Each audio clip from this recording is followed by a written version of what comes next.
paunak te bungsom le thum tapa pel in apa hil na aza a himale musid mi in za alak asal na azake hi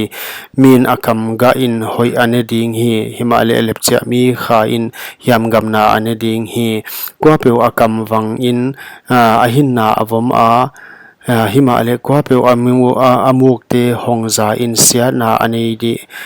ding hi thada kha in adel a bangma ane ki himale thanuam kha thau sakina om ding hi midik tatin zuaw ahwa himale migilo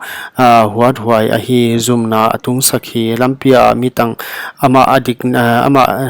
diktat na in aving himale girit lo na in mihial aman hi amale ama hausa kibola oma himale bangma ani ke amale ama genthea kibola om himale hausang na thupi ani hi mihing hin na tatman a hausang na hi himale genthei in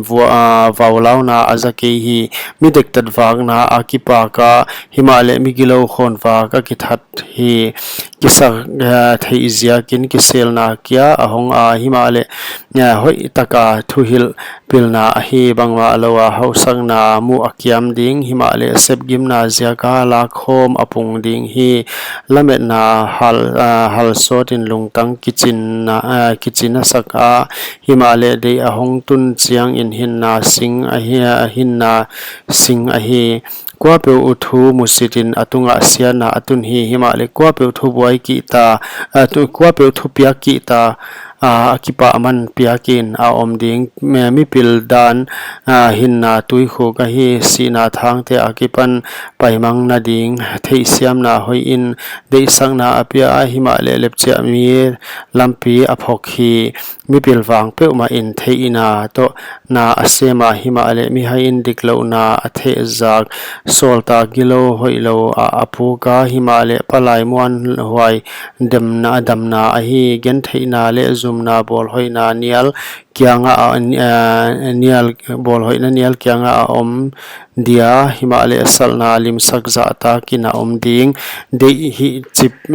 hi pichin kha ading in anwama himale gilo akipan pai mang mi haite ading in ki huai hi mi pil to tonin huchi in na building himale mi haite ki thwa pi in huai ziakin athuak ding hoilo in mihialte adel a himale mi diktat hoi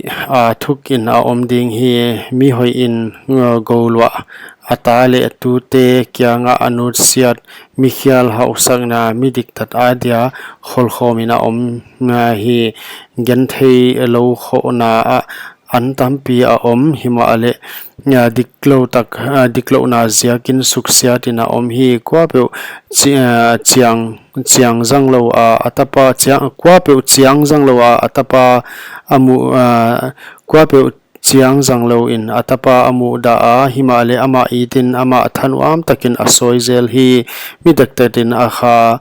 lungkim na tan in ane himale migilo gilpi atasam ding